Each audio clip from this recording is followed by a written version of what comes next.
Well, some pretty stunning and confusing news today. The Department of Health and Human Services announced today that COVID vaccines will no longer be recommended for healthy pregnant women and children. The Health Secretary, Robert F. Kennedy Jr., made the announcement on Twitter alongside the FDA Commissioner and Director of National Institutes of Health.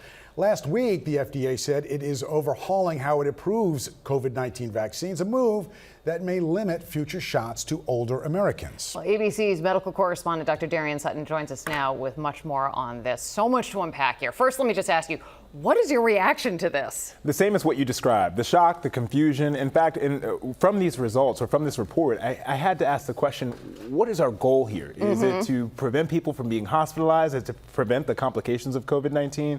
And most importantly, how can we protect those who are most vulnerable? This type of recommendation comes from a process that normally involves independent advisors through a panel, as well as organizations like the American Academy of Pediatrics. And we reached out to the American Academy of Pediatrics from ABC.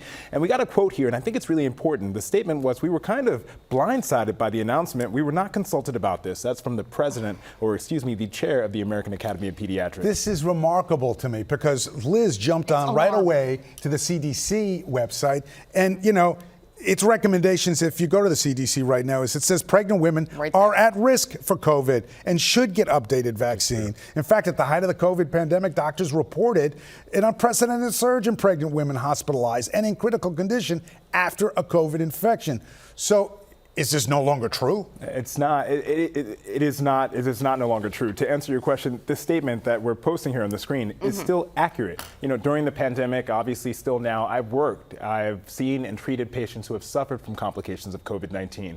Patients who are pregnant. You both know I have a twin brother who's also a high-risk obstetrician. He understands that COVID-19 increases a pregnant woman's risk of blood clots, of miscarriages, the need for C-sections, hospitalizations, ICU, and even death, which is why we recommend it. But beyond that, getting vaccinated during pregnancy often will also protect your infant. Those who are under the age of 6 months have incredibly increased risk of COVID-19 worse outcomes comparable to those who are over the age of 65. So just another reason why we need to make sure pregnant mothers especially know this benefit. This just puts doctors in such a weird position because they believe in this medical science that brought this vaccine. So what are doctors, how are they going to treat their patients? And if I am a parent of a newborn or a youngster, or if I am pregnant, can I say I want the vaccine despite what the government might be recommending? You absolutely can. The problem here is that when these recommendations are removed, the most important issue here is that they often can come, or unfortunately, insurance coverage, Medicaid extension access can then be removed. So now we're talking about a problem of access, financial access for those who are opting in. This recommendation was never mandatory.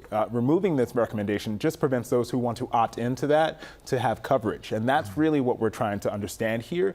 Your advice that you would get from physicians is still the same. COVID-19 vaccines, arguably one of the most tested vaccines that we've had so far, are safe and effective. Unfortunately, this type of information comes with exaggerated claims of risk of COVID-19. But something that I think at the core of this is really important to understand is that COVID-19 vaccines are significantly lower risk, because nothing is zero risk, significantly lower risk than getting infected.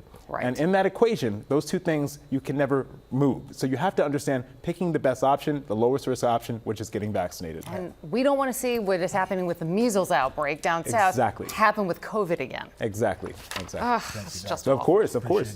Yeah, appreciate it. Thank you, Darien.